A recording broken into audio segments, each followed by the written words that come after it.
오늘 본문 말씀은 요한계시록 2장의 말씀입니다. 신약성경 400페이지에 있습니다.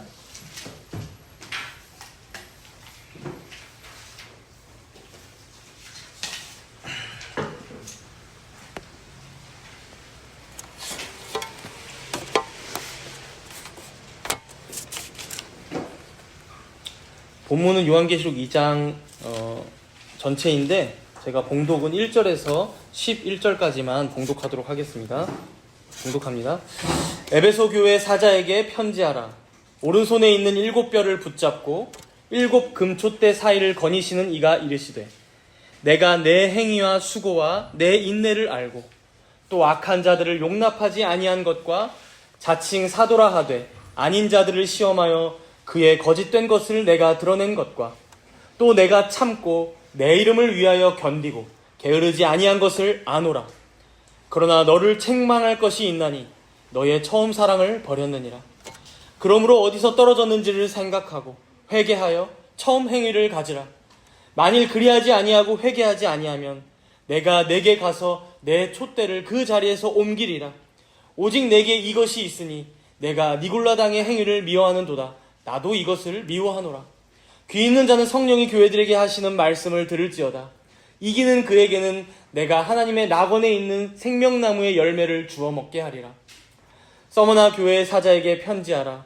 처음이며 마지막이요 죽었다가 살아나신 이가 이르시되, 내가 내 환난과 궁핍을 알거니와 실상은 내가 부요한 자니라.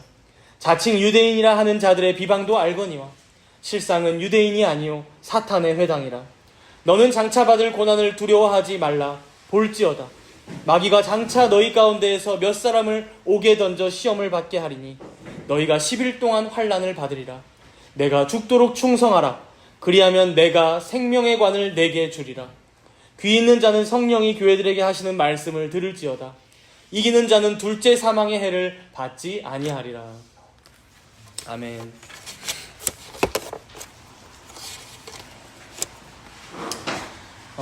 지난주에 요한계시록 강해를 시작하면서 잠깐 말씀드렸지만, 요한계시록은 사도 요한이 7 교회에게 보내는 말씀이었죠. 7 교회에게.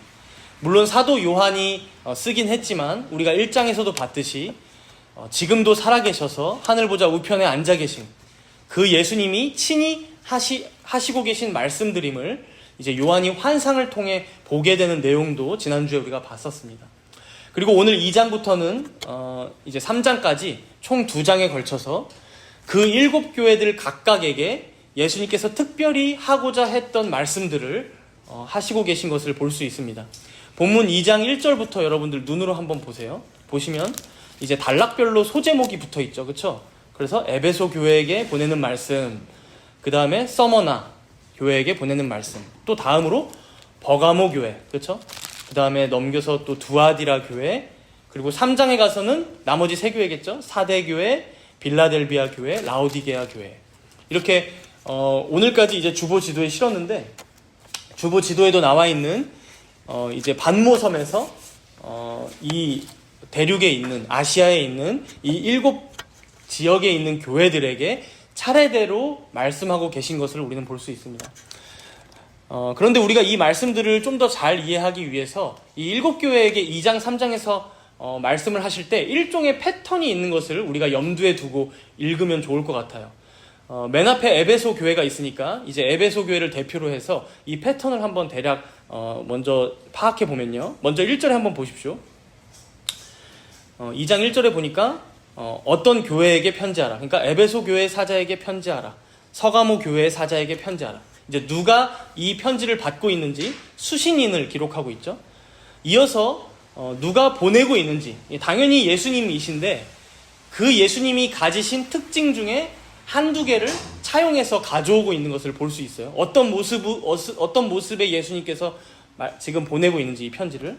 그래서 우리가 1장에서 지난주에 제가 조금 약간의 긴 시간을 들여서 세세하게 설명을 사실은 드렸지만, 지금 이 말씀을 하고 계신 예수님의 모습이 굉장히 영광스럽고 위엄 있으시다는 것은 우리가 지난주에 봤거든요.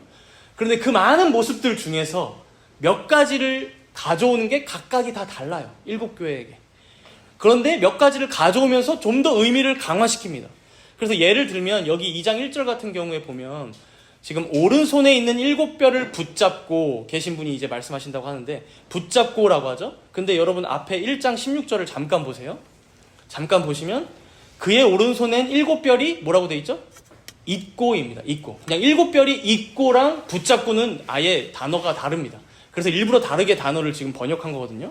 그러니까 7뼈를 붙잡고 뭔가 앞에 있었던 그 예수님의 모습보다 좀 더 강화시켜서 이런 예수님이 너희들에게 지금 말씀하고 계셔라고 하면서 각각의 편지들을 시작하는 거예요. 이렇게 편지의 수신인, 받는 사람, 발신인, 보내는 예수님의 모습을 말씀해 줬다면, 이어서 이제 각각의 교회들을 칭찬하는 말씀을 하고 계세요. 그래서 여기 2절과 3절에서도 보면 에베소 교회를 칭찬합니다. 이따가 이제 우리가 또 함께 볼 텐데 2절과 3절에서는 칭찬하시는데, 그런데 칭찬에서 끝나는 게 아니라 4절을 보시면 바로 이어서 책망도 하세요. 칭찬, 책망, 잘못을 지적하는 것이죠. 그리고 그 책망을 바로잡기 위한 권면까지 이어서 하십니다. 그렇죠? 5절에 보면 너 회개해, 돌이켜, 다시 생각해봐, 이런 식이죠. 그리고 마지막에는 이 모든 일들을 너희가 듣고 회개하고 돌이키고 다시 승리하면 이기는 자들에게는 어떤 복이 주어질 거야, 어떤 약속을 내가 할게 라고 하면서 교회들에게, 성도들에게 주시는 약속을 지금 말씀하고 계십니다. 그러면서 편지가 마무리되는 거죠. 그러니까 편지 받는 교회 이름, 보내시는 예수님의 모습, 그 다음에 칭찬할 게 있다면 칭찬, 책망할 게 있다면 책망, 그리고 그에 따른 권면, 약속, 이렇게 이제 패턴이 이어지고 있는 거예요. 뭐 사실 쉽죠, 그렇죠? 여러분들 이거는 외우시면 좋습니다. 기억하시면 좋아요. 이제 이런 패턴으로 7교회에게 말씀하고 계신다. 그런데 물론 중간에 보시면요, 칭찬만 받는 교회도 2교회가 있고요. 칭찬만 받는 교회, 그리고 책망만 받는 교회도 나옵니다. 칭찬할 게 없는 거죠.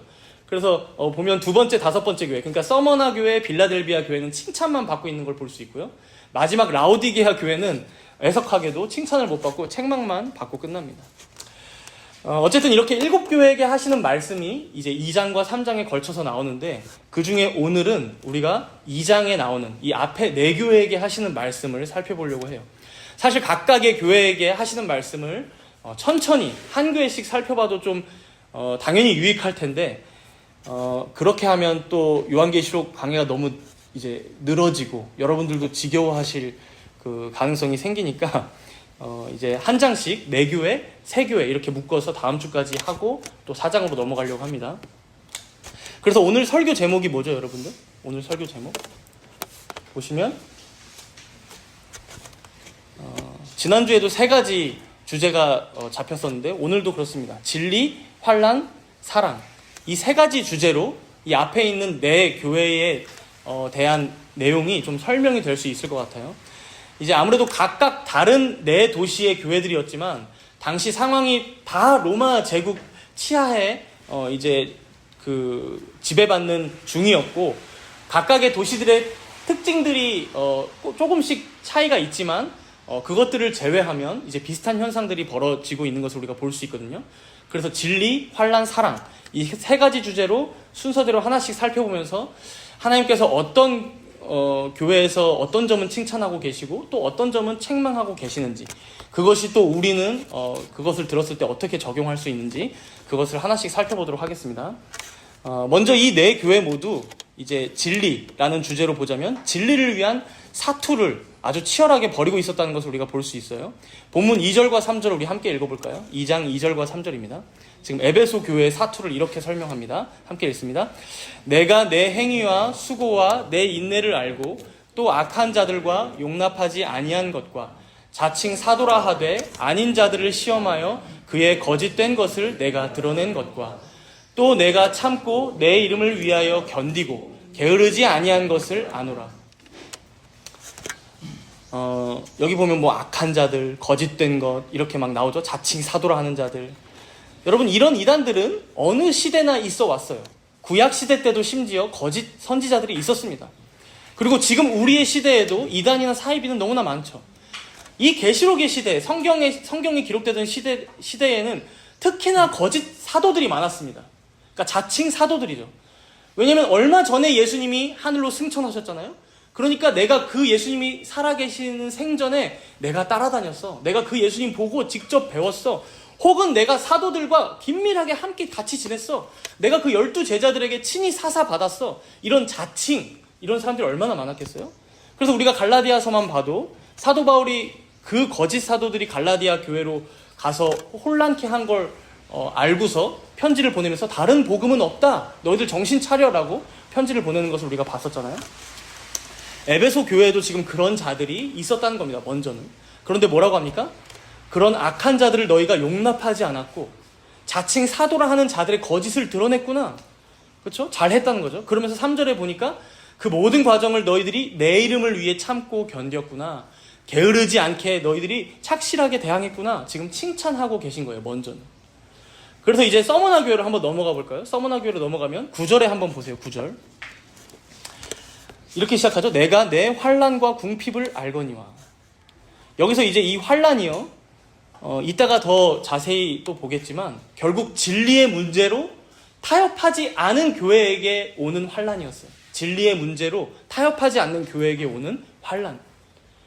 그러니 여러분, 에베소 교회도 서머나 교회도, 제가 서머나 교회는 칭찬만 받았다고 했죠. 이 진리의 문제에 있어서 타협하지 않고 끝까지 진리를 수호하고자, 즉 교회의 거룩성을 보호하고자 끝까지 애쓰고 분투했던 교회들이 바로 이 에베소 교회와 서머나 교회였다라는 거예요. 그런데 반대로요, 2장 안에 있는 네 교회인데 뒤에 있는 두 교회, 즉 버가모 교회와 두아디라 교회는 좀 다른 양상이 벌어지고 있는 것을 볼 수 있어요. 우리 본문 13절을 함께 읽어보도록 하겠습니다. 13절입니다. 읽습니다. 내가 어디에 사는지를 내가 아노니 거기는 사탄의 권좌가 있는 데라. 내가 내 이름을 굳게 잡아서 내 충성된 증인 안디바가 너희 가운데 곧 사탄이 사는 곳에서 죽임을 당할 때에도 나를 믿는 믿음을 저버리지 아니하였도다. 예수님께서 좀 무서운 말씀을 하고 계신데 버가모 교회에게 하시는 말씀이 너희가 사는 거기, 쉽게 얘기하자면 너희가 사는 지금 거기 부천 사탄의 권좌가 있는 곳이야. 뭐 이런 느낌인 거죠. 당시 여러분 버가모 도시가 어떤 도시였는지를 우리가 잠깐 생각해 볼 필요가 있는 것 같은데요. 왜 사탄의 권좌라고까지 말씀하시나. 일단 여기 나오는 지금 7교회들이요. 2장 3장에 나오는 기본적으로 다 대도시들입니다. 우리가 사실 상상 이상으로 로마 제국 당시에 굉장히 컸던 도시들이에요. 아마도 그 중에서도 당연히 에베소가 가장 컸겠지만 그렇다고 다른 도시들이 절대 규모가 작은 것은 아니었습니다. 도시들마다 특징이 조금씩 달랐을지는 몰라도요. 여기 버가모는요, 이 특징 중에 하나가 도시에 아주 큰 도서관이 있었다고 합니다. 장서가 약 20만 권 이상이 있었다고 하는데 당시 로마 제국 전체, 여러분들 로마 제국이 얼마나 컸는지 아시죠? 지중해를 중심으로. 그 중에서도 가장 큰 도서관을 가지고 있었던 곳이 이집트에 있는 알렉산드리아 도서관이에요. 한 번쯤 들어보셨을 거예요. 그런데 그 도서관 다음으로 아마 큰 도서관을 가지고 있던 게 바로 버가모 아니었을까? 다들 그렇게 추측합니다. 당시 로마 제국이 엄청 넓었던 것을 생각하면 이 버가모가 충분히 자랑할 만한 자신들의 자랑거리였겠죠. 도서관. 거기다 버가모가 친로마 정책을 굉장히 빠르게 펼쳤던 도시라고 합니다. 그래서 여러분 초대 로마 황제가 누구였죠? 초대 로마 황제? 시저 다음에 이어서 권력을 이어받았던 아우구스투스죠. 아우구스투스. 이 아우구스투스를 숭배하고자 하는 신전이 최초로 세워진 곳이 바로 이 버가모 도시라고 합니다. 최초로 세워진 곳. 그러니까 황제 숭배에 가장 앞장섰던 곳이라고 볼 수 있는 것이죠. 이렇게 종교적인 곳이다 보니까 더해서 제우스, 아테나, 디오니소스는 특히나 쾌락, 그 다음에 어떤 풍요 이런 걸 상징하는 신들인데요. 이런 신들을 섬기는 신전들도 이 도시들 곳곳에 있었다고 해요. 그러니까 요약하자면 어떻습니까? 지식적으로는 당대 최고의 도서관이 여기에 있고 종교적으로는 로마 황제를 숭배하는 것에서 앞장서고 거기다 여러 우상들을 섬기는 신전들까지 많았던 거예요. 그러니 분위기가 어떻겠습니까? 기독교, 이 그리스도교, 그러니까 참 진리신 하나님의 말씀이나 살아계신 예수님에 대한 믿음이 그 도시에서 자리 잡기가 힘들죠. 교회가 생기기도 힘들고 유지하기도 힘들고 혹은 생겨서 세워졌다고 하더라도 금세 핍박받고 조롱의 대상이 되는 곳이 바로 이 버가모였다는 거예요. 그래서 여기 13절에 보니까 이렇게 사탄의 권자가 있는 곳이다라고 지금 적나라하게 얘기하고 있는 거예요. 그런데 거기서 충성된 증인 안디바 얘기가 나오는데 어떻게 되었다고 합니까? 곧 사탄이 사는 곳에서 죽임을 당했다. 그러니까 핍박 강도가 얼마나 셌는지 순교자가 나오기 시작하는 거죠. 물론 그러면서도 이 순교자 안디바는 끝까지 믿음을 저버리지 않았다라고 말씀하시죠. 이게 유일한 칭찬이에요. 버가모 도시에 대한 유일한 칭찬. 그 안디바가 너희들이 가지고 있었지. 그런데 안타까운 것은 그렇다 보니까 이제 모두가 안디바와 같지는 못했던 것 같아요. 14절에 보니까 이렇게 말씀하시죠. 제가 읽겠습니다. 14절에 보니까 그러나 내게 두어 가지 책망할 것이 있나니 거기 내게 발람의 교훈을 지키는 자들이 있도다. 발람의 교훈. 발람이 발락을 가르쳐 이스라엘 자손 앞에 걸림돌을 놓아 우상의 재물을 먹게 하였고 또 행음하게 하였느니라. 지금 순교자 안디바에 대한 칭찬 뒤에 지금 책망이 이어지고 있어요. 그렇죠? 너희들 가운데 발람의 교훈을 지키는 자들이 있잖아. 여러분 혹시 발람이 누군지 기억나십니까? 발람? 민수기에 나오는 선지자인데 여기 보면 발람이 발락을 가르쳐 이스라엘 자손 앞에 걸림돌을 놓아서 우상의 재물을 먹게 했다, 행음하게 했다라고 지금 설명하고 있는데 우리가 여호수아 말씀 봤었잖아요. 그렇죠? 이스라엘 백성들이 요단강을 건너오기 전에도 여러분들 전쟁을 치렀었어요. 그런데 그 중에서 모압 족속과 전쟁을 치렀던 적이 있습니다. 모압 족속. 근데 그때 당시에 전쟁을 치를 때 모압 왕의 이름이 여기 나오는 발락이에요. 발락. 여러분 헷갈리시면 안 돼요. 발락. 모압 왕의 이름이 발락.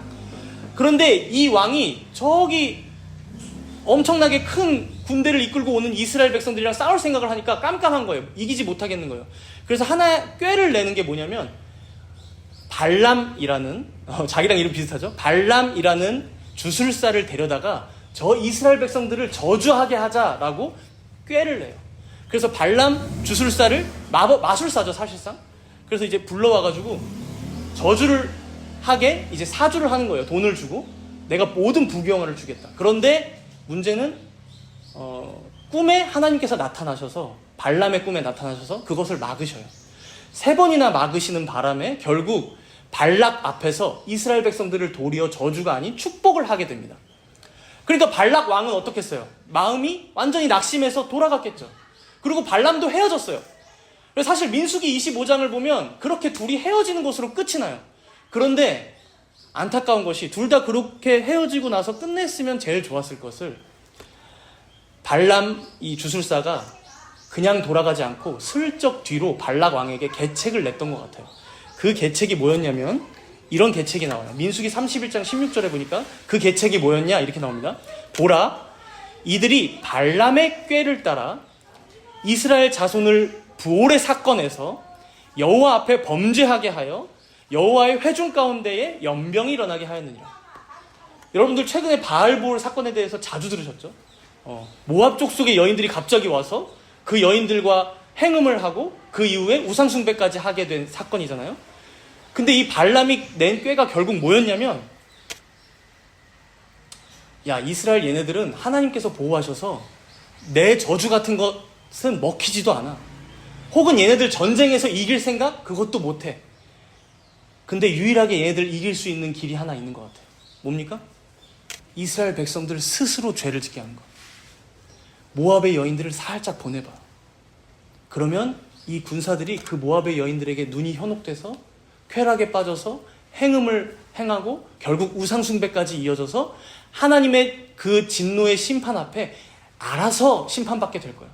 실제로 여러분 역병이 돌아서 24,000명이 죽는 일이 바로 바알보올 사건이었어요.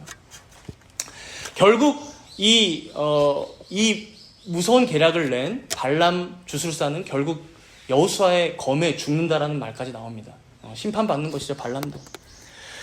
그래서 결국 여러분 이런 배경 안에서 오늘 본문에서 말하고 있는 내용을 보자면 발람의 교훈을 지키는 자들, 이게 무슨 의미일까요?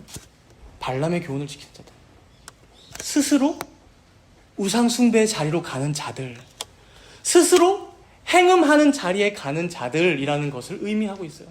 마치 바알보올에서 모압 여인들을 보고서 스스로 죄에 빠졌던 것처럼, 스스로 우상숭배의 자리까지 갔던 것처럼, 그 악한 일이 벌어졌던 것처럼 이 사탄의 권자가 있는 버가모에서 벌어지고 있는 일이 뭐냐? 즉 버가모 교회 성도들 스스로가 다들 알아서 우상 숭배하고 다들 알아서 행음을 저지르고 있다는 거예요. 핍박 때문이 아니라, 여러분, 핍박 때문이 아니라. 그럼 이게 어떻게 가능했을까요? 이어서 15절을 보시면요. 요한계시록 2장 15절이죠. 이어서 15절에 보니까 이 발람의 교훈을 따르는 자들을 또 다른 말로 이렇게 설명해요. 이와 같이 내게도 니골라당의 교훈을 지키는 자들이 있구나. 니골라당의 교훈. 그러니까 발람의 교훈이 니골라당의 교훈이라는 건데, 그럼 니골라당의 교훈이 뭐였을까? 이게 아주 추측이 많아요. 이제 니골라라는 이름이 사도행전 6장에 보면 7집사가 세워질 때 니골라라는 사람이 있거든요. 그러다 보니까 그 집사를 추종하던 자들이었나? 막 여러 가지 추측이 많은데, 그런 것들은 너무 논쟁이 많으니까, 설왕설래하니까 뒤로 하고, 이제 최소한의 선에서 모두가 합의하는 지점이 있습니다. 뭐냐면 이 니골라당의 교훈은 무법 방종주의였을 것이다. 방종주의. 율법을 지키지 않아도 된다. 한 번 구원받으면 다 구원받는다라는 방종주의였을 것이다. 그래서 아마 영지주의의 시작이 되는 기점이 아니었을까, 이렇게 추측을 하는 분들이 많아요. 그래서 왜 영지주의가 여러분들 방종주의로 빠집니까? 영은 선하고 육은 악하다. 영은 선하고 육은 악하다. 영은 영원히 우리의 것이 될 것이지만 죽어도 이걸로 천국 가지만, 육은 악하기 때문에 천국에서는 없을 거야. 벗어버릴 거야. 그러니까 여러분 어떻습니까? 내가 죄를 지어도 뭐가 죄 짓는 거예요? 내 육체가 죄 짓는 거니까 그 죄가 내 것이 아니야. 그러니까 내 육체로는 마음껏 죄를 지어도 돼. 여러분 이게 현대판으로 보자면 구원파예요. 그래서 사람을 죽여놓고도 아무렇지 않은 거예요. 양심의 가책을 받지 않아요. 왜요? 내 육체가 죄를 지은 거니까. 내 영은 구원받고 선하니까. 그래서 이 당시에는요, 죄의 거룩함이라는 이상한 말이 나왔다고요. 죄의 거룩함. 내 몸이 죄를 짓는 건 괜찮아. 내 몸은 내 것이 아니니까. 오히려 그 죄로 인해서 예수님의 은혜를 더 간구하게 되니까, 예수님의 거룩을 더 간구하게 되니까 죄가 거룩하게 만들어주네. 죄의 거룩성이라는 거예요. 해괴망측한 논리죠. 그렇다 보니 여러분, 이 버가모 교회가 어떻게 됐을까요? 스스로 죄를 짓는 자들이 많아지게 된 거예요. 주일이면 모여서 예배하고 말씀 읽고 찬송하고 기도 다 하면서 돌아가서는 내 몸은 어쩔 수 없지. 내 몸이 죄를 짓는 것은 내가 죄 짓는 게 아니야. 이게 말이 안 되는데도 그렇게 자기 자신을 합리화하면서 우상의 제물도 먹고 간음을 저지르고 그렇게 살아가는 성도들이 많았다는 거예요. 성도들이, 여러분. 그렇게 발람의 교훈과 니골라당의 교훈을 따르는 자들이 많았다 이겁니다. 그런데 이 버가모 교회 상황이요, 이제 이어지고 있는 네 번째 교회, 즉 두아디라 교회에서도 동일하게 있었던 것을 우리 볼 수 있어요. 여러분 본문 20절을 한번 보도록 하겠습니다. 본문 20절에 2장 20절 함께 읽도록 하겠습니다. 그러나 내게 책망할 일이 있노라. 자칭 선지자라 하는 여자 이세벨을 내가 용납함이니 그가 내 종들을 가르쳐 꿰어 행음하게 하고 우상의 제물을 먹게 하는도다. 버가모가 발람과 니골라당의 교훈을 따랐다면 여기 두아디라는 누가 있어요? 여자 이세벨을 용납했대요. 그런데 결과는 어떻습니까? 똑같아요. 결과는 똑같아요. 두 가지예요. 행음하고 우상의 제물을 먹었다. 여러분 이제 당시 두아디라가 또 어떤 도시였는지 잠깐 생각해 보면요, 바로 앞에 18절에 한번 보시면요, 이제 두아디라 교회의 말씀을 하시는 예수님의 모습이 어떻게 소개되고 있어요? 그 발이 빛난 주석, 빛나는 동, 구리와 같은 하나님의 아들이 이르시되라고 해요. 그래서 실제로 두아디라에는요, 아시아 전체에서 가장 유명한 주석 공장들이 많았다고 해요. 그래서 주석 상인들, 주석 제조업자들이 많았다고 해요. 그러다 보니까 그들만의 조합, 모임이 있었다고 합니다. 주석 상인들의 조합이에요. 뿐만 아니라 이렇게 이 상업만 활발해진 게 아니라 다른 여러 상업들이 번창한 도시여서 뭐 주석 상인이다 하면 주석 상인들끼리의 조합, 혹은 책을 파는 사람들이면 책 상인들끼리의 조합, 혹은 당시에는 노예 산업이 굉장히 많이 발달했었죠. 노예 상인들끼리의 조합. 이렇게 조합들이 아주 다양했다고 해요. 문제는 이 조합들이요, 각각이 섬기는 우상들, 신들이 다 따로 있었다는 거예요.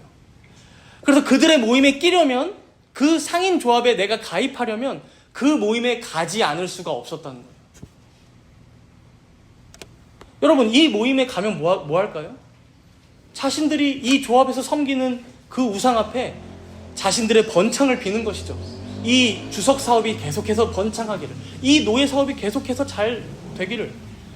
그러면서 신전에서 나오는 여러 우상의 제물들을 가져와서 먹고 마시면서 이어서 아주 자연스럽게 행음까지 저지르는 일들이 이 조합들의 모임에서 너무 만연했다는 거예요.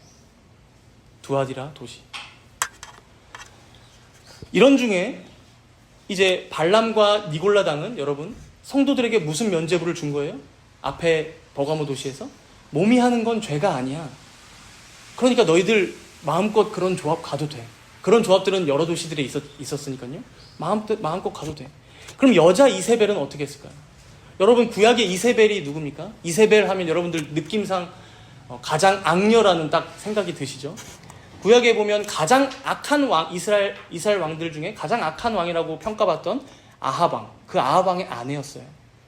근데 이 아하방이 이방의 공주 이세벨과 결혼했는데 이 이세벨이 계속해서 꿰어서 사마리아의 바알 신전도 짓게 하고 아세라 여신상도 크게 짓게 하고, 그리고 그것을 반대하는 하나님의 선지자들을 다 잡아서 죽였던 여인이 바로 이 이세벨이에요. 그래서 아주 잔인한 여인으로 정평이 나 있죠.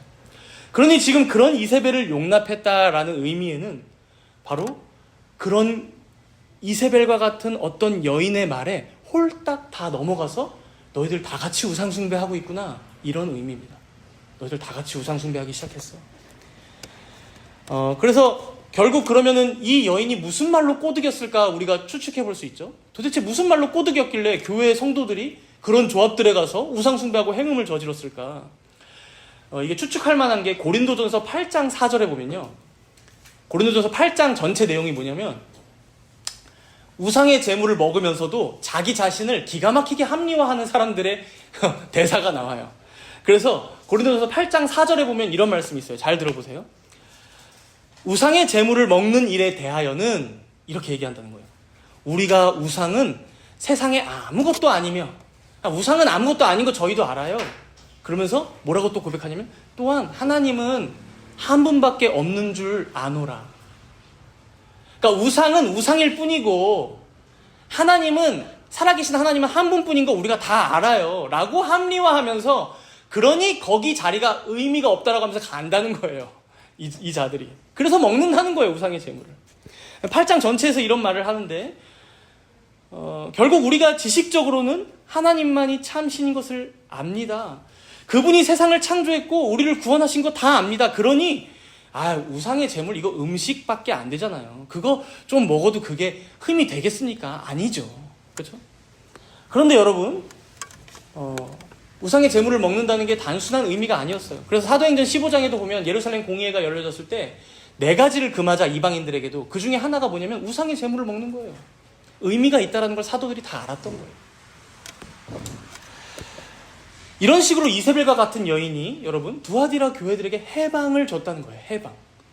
그게 양심에 거리 껴서 참 상인조합에 가기가 힘들었는데 해방을 준 것이죠.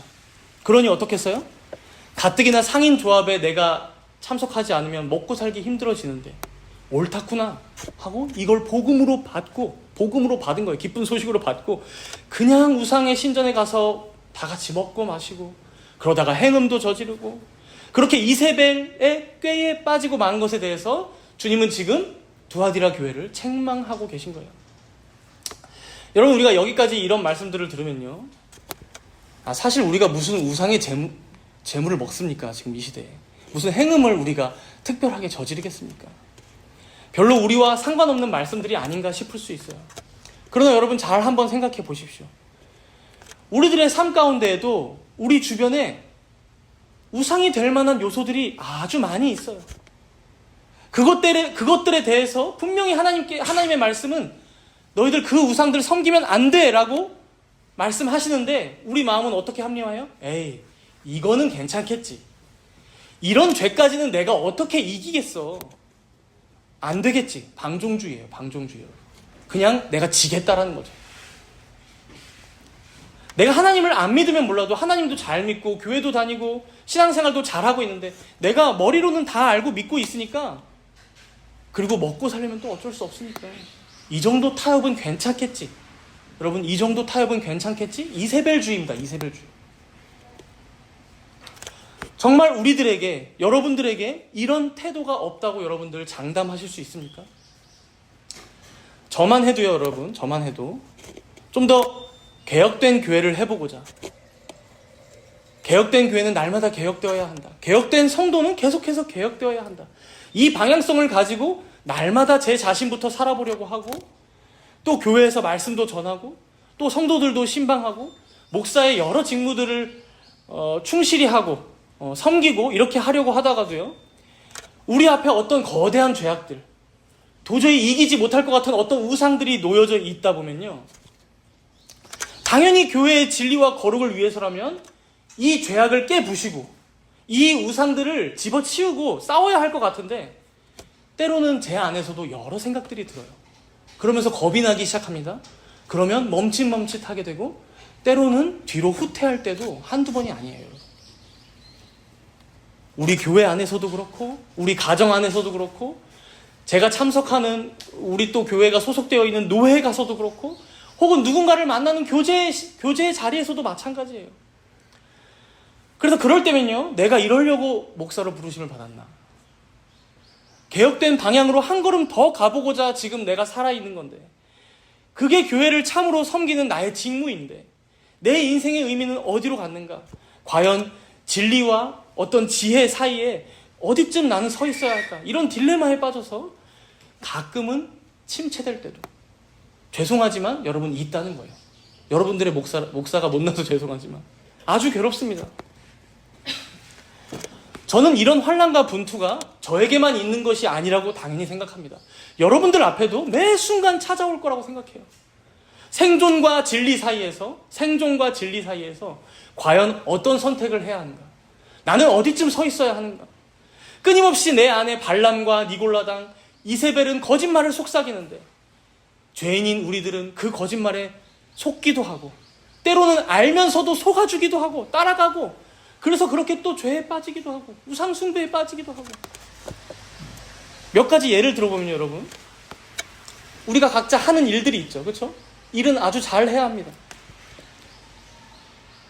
에덴 동산에서도 아담과 하와는 그 동산을 잘 관리할 책무를 받았어요. 그렇죠?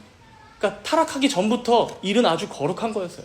그런데 그 일에 빠져버리면, 목사의 일에만 빠져버리면, 그렇죠? 여러분들이 출근하는 그 직장 생활, 그 일에만 빠져버리면, 혹은 가정에서 전업주부를 하시는 분들은 가정 일에만 빠져버리면, 어느새 여러분 그게 자신의 우상이 되어버립니다.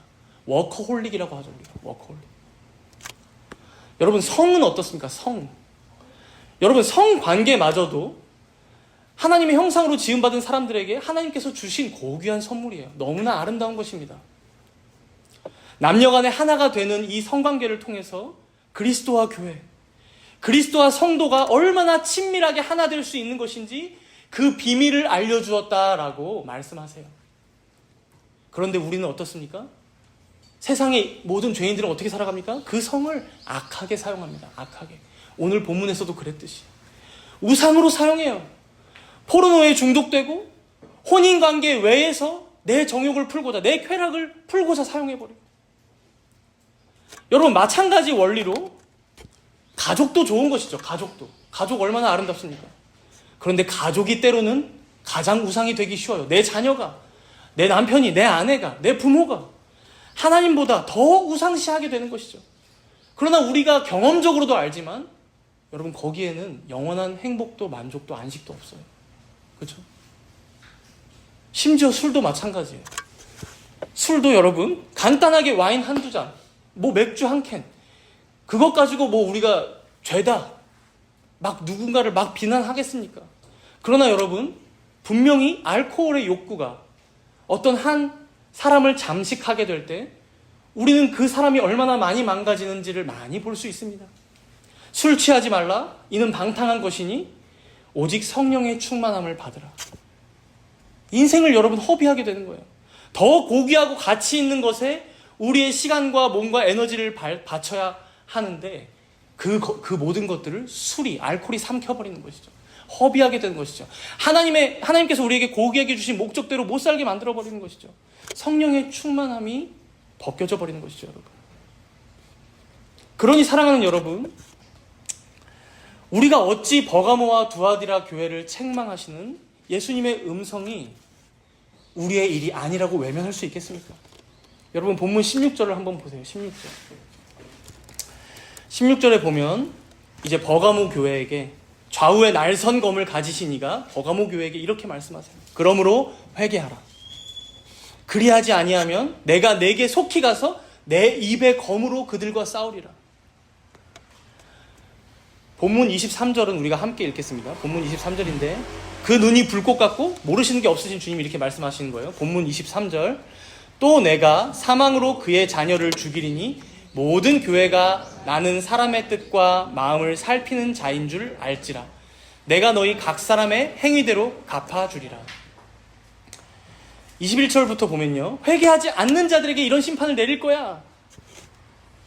그의 자녀, 즉 그의 자녀라는 의미가 뭡니까? 그냥 우리의 뭐 어떤 혈통적인 자녀가 아니라 우리의 우상 숭배로 인해 산출된 모든 결과들을 다 죽이겠다, 없애버리시겠다, 행위대로 갚으시겠다, 불꽃 같은 눈동자로 너희들의 뜻과 마음을 내가 다 살피고 있다라고 말씀하시는 거예요. 사랑하는 여러분, 물론 무서운 말들이지만 우리 주님께서는 지금 여러분들을 협박하고 계신 것은 아니라는 걸 여러분들 꼭 기억하시기 바랍니다. 협박하고 계신 건 아닙니다. 생각해 보세요, 여러분. 자기 백성들이 멸망을 향해 가열차게 달리고 있는데 그것을 그냥 두는 것이 사랑일까요? 아니면 막아서서 절규하며 소리치더라도 끝까지 막는 것이 사랑일까요? 무엇이 사랑입니까? 멸망을 향해 가는데. 여러분, 내 자녀가 계속 달려가면 낭떠러지에 떨어져 죽는데 신주원 어린이 앞에 보세요. 신주원 어린이가 차도로 막 나가고 있는데 내 자녀가 잘 달리고 있네 하고 냅두는 게 사랑입니까, 여러분? 자녀를 때로는 때려서라도 혹은 자녀와 싸워서라도 멈추게 하는 게 사랑이라는 거예요. 돌이키게 하는 게 사랑이라는 거예요. 우리가 이러한 하나님 아버지의 마음, 우리 주님의 마음을 잘 헤아리면서 진정 우리들에게는 이런 우상들이 없는지, 매일같이 죄를 지으면서도 타협하고 발람과 이세벨의 길로 향하면서도 아무렇지도 않게 지내고 있진 않은지 여러분들 각자 자신들을 되돌아보며 회개하시기 바랍니다. 물론 이런 길이 여러분 절대 쉬운 길은 아닙니다. 그래서 이제 환난이 우리 가운데 허락되는 것인데요. 오늘 본문 9절로 한번 돌아가 보십시오. 9절입니다. 요한계시록 2장 9절 우리 함께 읽도록 하겠습니다. 내가 내 환난과 궁핍을 알거니와 실상은 내가 부요한 자니라. 자칭 유대인이라 하는 자들의 비방도 알거니와 실상은 유대인이 아니요 사탄의 회당이라.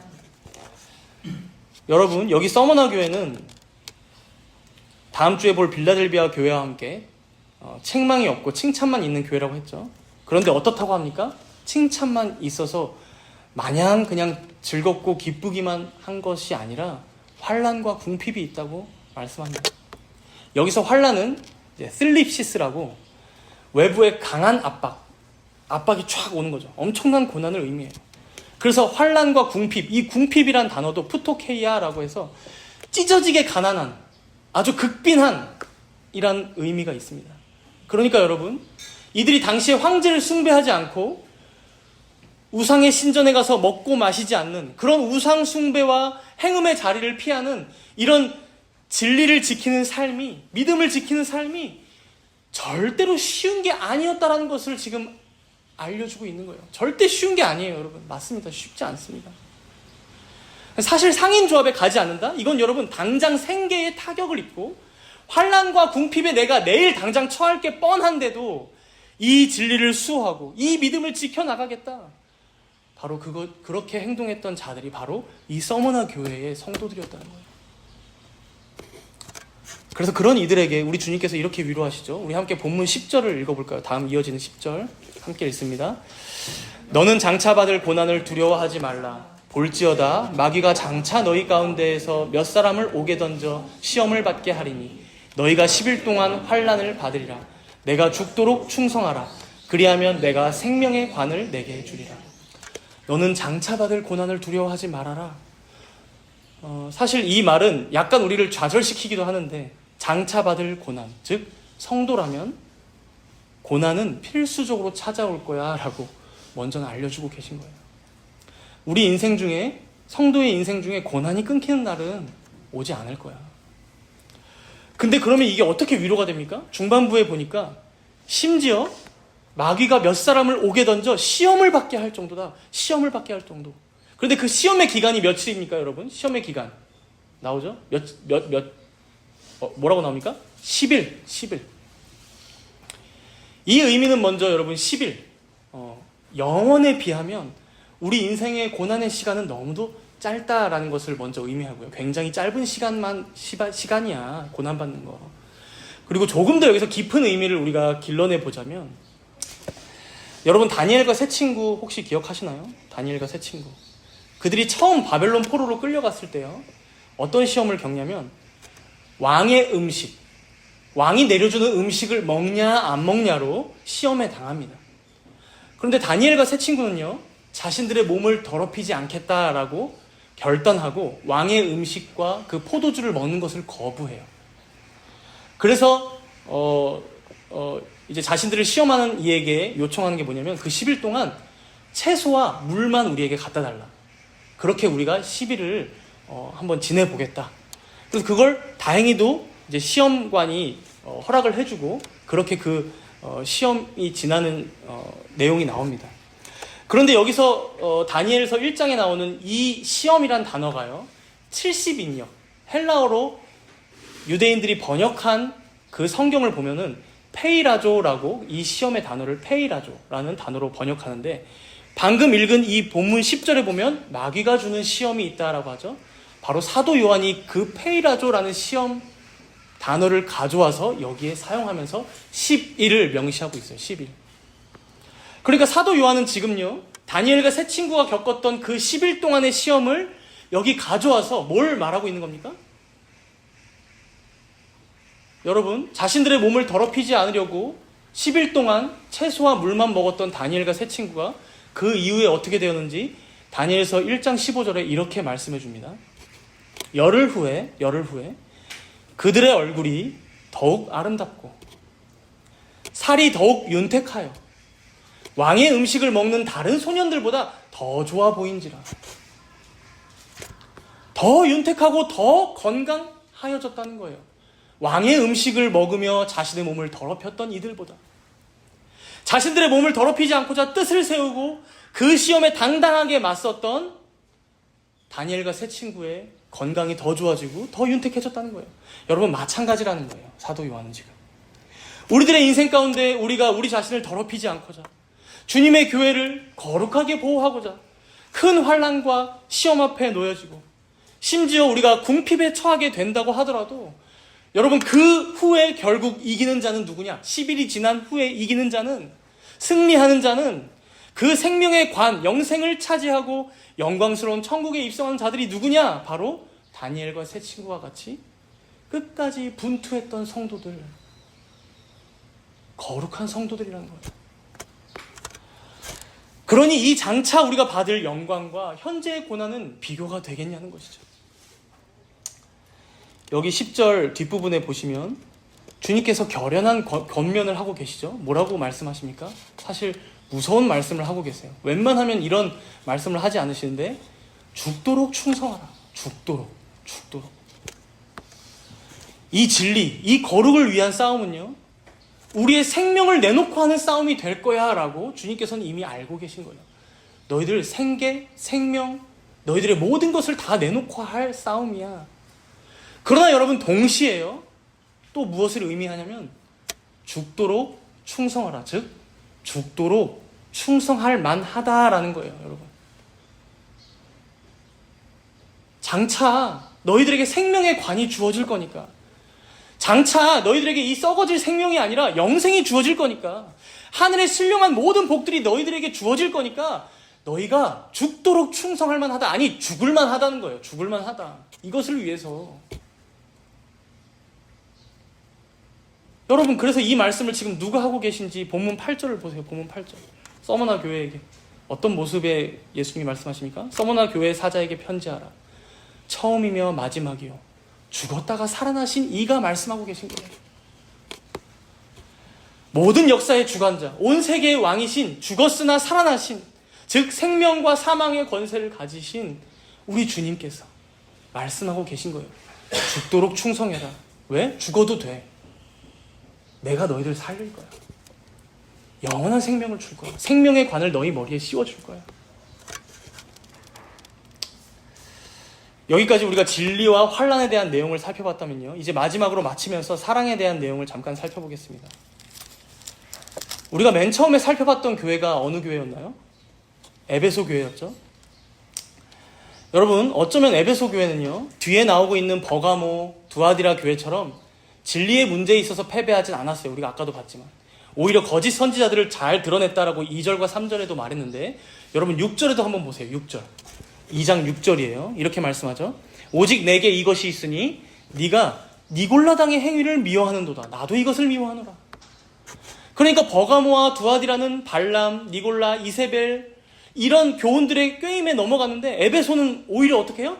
니골라당을 미워하며 잘 이겨냈다는 거예요. 승리했다는 거예요. 그런데 문제는요, 치명적인 문제는 따로 있었어요. 우리 함께 4절을 한번 읽어볼까요? 4절입니다. 2장 4절 함께 읽습니다. 그러나 너를 책망할 것이 있나니 너의 처음 사랑을 버렸느니라. 여기서 이 사랑이 무엇이냐?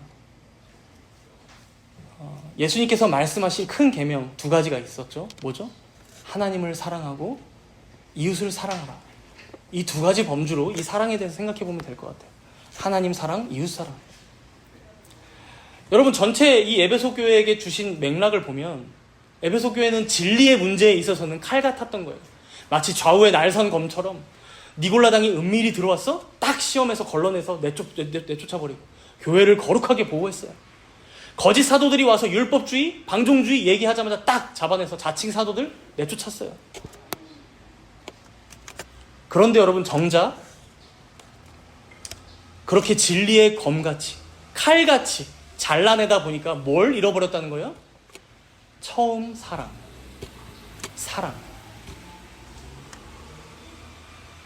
먼저는 죄인인 자신들을 아무 조건 없이 받아주시고 사랑해주신 그 하나님의 사랑을 잃었겠죠. 그렇죠? 우리도 죄인인데 그러한 죄인을 받아주신, 아무 조건 없이 택해주신 그 사랑을 먼저는 잃어버렸을 테고요. 또 이어서 이웃에 대한 사랑도 사라져버린 거예요. 여러분, 당시에 이방인들이 얼마나 많았겠습니까? 이 교회에. 바로 어제까지만 해도 이방의 우상들의 신전에 가서 제사 드렸던 자들, 바로 어제까지만 해도 행음을 아무렇지도 않게 양심에 거리낌 없이 행하던 자들이 오늘 교회 한번 가볼까? 해가지고 저기 들어오는 거예요. 어제까지만 해도 술 진탕 마시고 우상의 잼을 먹고 행음하고 새벽까지 놀던 자들이. 그러면 여러분, 이 에베소 교회 사람들이 그들을 어떤 시선으로 바라봤겠냐는 것이죠. 문제는 여러분, 교회의 목적이 어디에 있냐 하는 거예요. 하나님의 값없는 은혜로, 그리스도의 사랑으로 어떠한 죄인도 용납받고, 그리고 그 앞에 회개하고 구원받아서 영생에 이르게 하는 곳이 바로 교회고, 바로 이것이 우리에게 기쁜 소식, 복음 아닙니까? 그런데 여러분, 그 복음에, 그 진리에 사랑이 빠져버리니까 안고 없는 찐빵이 되어버린 것이죠. 아니, 사실 여러분, 이것은요, 진리도 아니고 복음도 아니에요. 사랑이 빠져버리면. 사랑이 없으면 아무것도 아니라고 말했던 사도 바울의 권면을 우리는 새겨들어야 합니다. 물론 사랑은 고린도전서 13장에 보면요, 불의를 기뻐하지 않는다라고 얘기해요. 사랑은. 그러니까 멸망으로 향해 가는 자녀를 붙잡는 것이죠. 그렇죠? 그리고 진리와 함께 기뻐한다고 말합니다. 사랑은. 그러나 바로 이어지는 말에서 뭐라고 얘기하냐면, 사랑은 그렇기 때문에 모든 것을 참는다, 모든 것을 바라며 모든 것을 견딘다라고 또 얘기합니다. 사랑하는 여러분, 우리가 우리 안에 이 진리, 이 칼 같은 진리를 가졌다고 하면서 어느새 우리와 한몸된 교회들을, 성도들을 마냥 비판만 하고 비난만 하는 마음들이 가득해져 있다면, 과연 우리 안에 언제 이 사랑이 떨어져 나갔는지를 여러분 잘 되돌아봐야 합니다.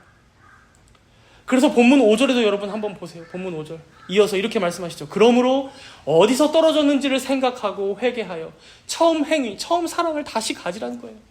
어디서부터 우리 안에 사랑이 없어졌는지, 남들을 향한 분노만 가득해지고 남들을 향한 비판하는 마음만 일어났었는지 진지하게 되돌아보라는 거예요. 그래서 여러분, 주님께서도 마태복음 7장 1절과 3절에서 이렇게 말씀하셨죠. 비판을 받지 아니하려거든 비판하지 말아라. 어찌하여 형제의 눈 속에 있는 티는 보고 너의 눈 속에 있는 들보는 깨닫지 못하느냐. 물론 무조건 비판하는 것이 다 나쁘다는 말은 결코 아닐 거예요. 아까도 예를 들었지만 뻔히 형제가, 자녀가 멸망을 향해 가는데, 이단의 소굴을 향해 가는데, 그래, 사랑으로 우리가 다 용납해 줘야지. 이거는 여러분 사랑이 아니죠. 그렇죠? 그러나 그러한 우리의 모든 행위에 그러니까 비판하는 우리의 모든 행위에, 그리고 바로잡으려는, 어떤 교정하려는, 교화시키려는 그런 우리의 모든 노력에 전혀 사랑이 없었다면, 그저 비난만 하려고 하고 가르치려고만 하는 어떤 교만한 마음이 우리 안에 있었다면, 그래서 함께 아파하고 함께 슬퍼하고 함께 회개하는 이러한 인내와 참음의 태도가 우리에게서 사라졌다면, 우리가 어디서부터 떨어졌는지를 우리는 잘 되돌아봐야 한다는 것입니다. 그렇게 먼저는 여러분, 우리가 우리 교회 안에서 이렇게 서로를 사랑해야 할 것입니다. 조금 방황하고 있는 성도들이 있다면, 혹은 잘못된 길을 가고 때로는 우상숭배에 빠져서 허우적대는 교우들이 있다면, 때로는 지혜롭게 기다려주기도 하고, 그러나 확실히 권면해야 할 때는 권면도 해주고, 혹은 교회의 치리에 맡겨야 할 때는 잘 맡기면서 함께 그리스도의 다스림 가운데 서로 한 몸 된 지체들로서 사랑하며 이 모든 일들을 헤쳐나가며 승리해야 할 것입니다. 그리고 하나 더 생각이 드는 것은, 이 목회자와 성도 사이에서도 특별히 이 사랑이 참 중요한 것 같아요. 제가 사랑으로 여러분들을 참고 인내해주고 기다려주고 있는 것처럼, 여러분, 만만치 않게, 아니 그보다 훨씬 더 여러분들이 저라는 이 못난 목회자를 참아주고 기다려주고 인내해주고 있음을 제가 잘 압니다.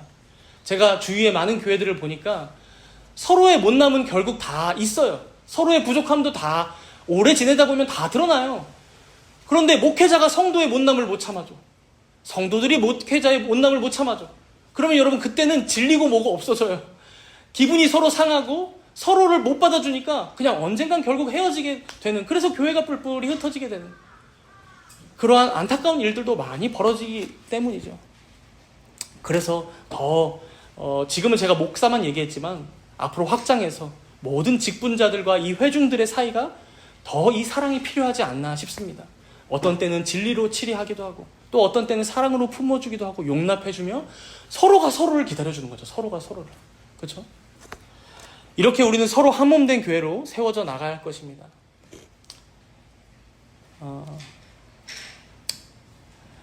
오늘 말씀을 통해서 진리, 환난, 사랑, 그 무엇도 쉽게 단정 지을 수 없는, 그리고 다 우리 안에 있다 혹은 되었다 장담할 수 없는, 그럼에도 너무나 고귀한 가치들에 대해서 나눴습니다.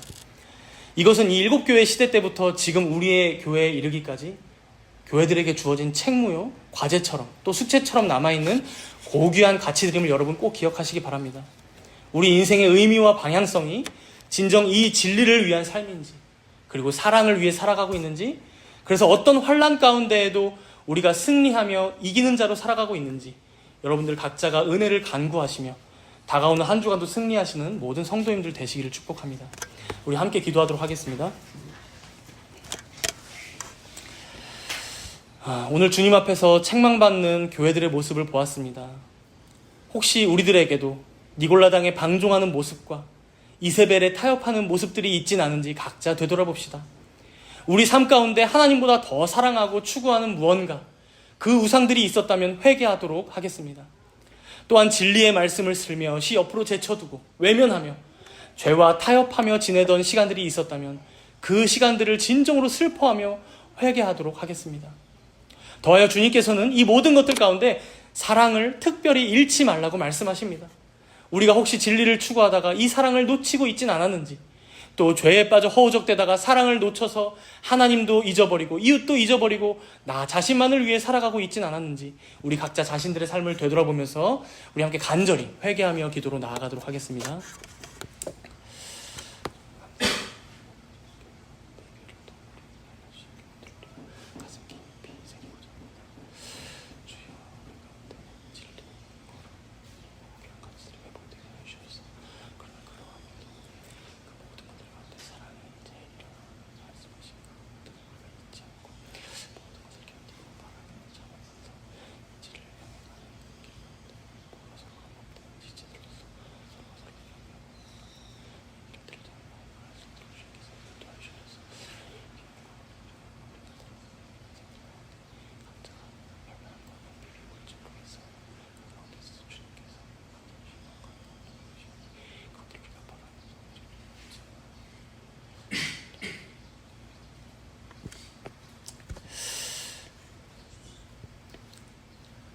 귀 있는 자는 성령이 교회들에게 하시는 말씀을 들을지어다.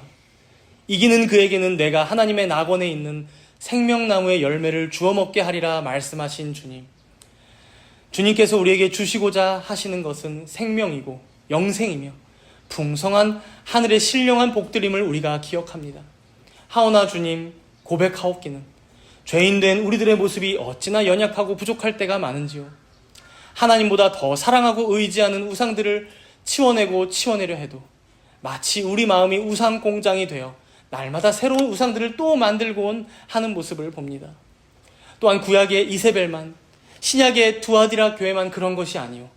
우리 앞에 죄가 있을 때면 그 죄와 싸워 이기려 하기보다 그 죄와 손을 잡고 타협하여 내 안에 죄를 잉태하고 나 사망에 이르는 고통까지 겪을 때가 얼마나 많은지요. 이런 우리들을 불쌍히 여겨주시사 붙잡아 주시옵소서. 좌우에 날선검을 가지시고 죽었으나 살아나신 주님. 주님께서 친히 우리 안에 있는 이 죄들과 싸워 이미 승리하신 줄을 믿습니다. 또한 우리는 이기지 못하는 그 사망 권세를 다 깨뜨리셨기에 우리가 죽는다 하더라도 다시 부활하여 영생을 얻을 줄 믿습니다.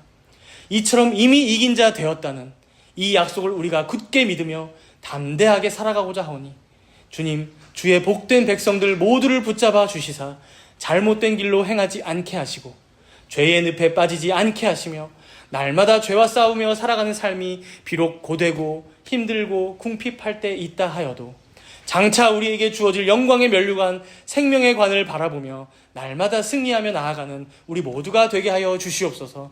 이 모든 말씀 감사드리오며 우리 주 예수 그리스도의 이름으로 기도드리옵나이다. 아멘.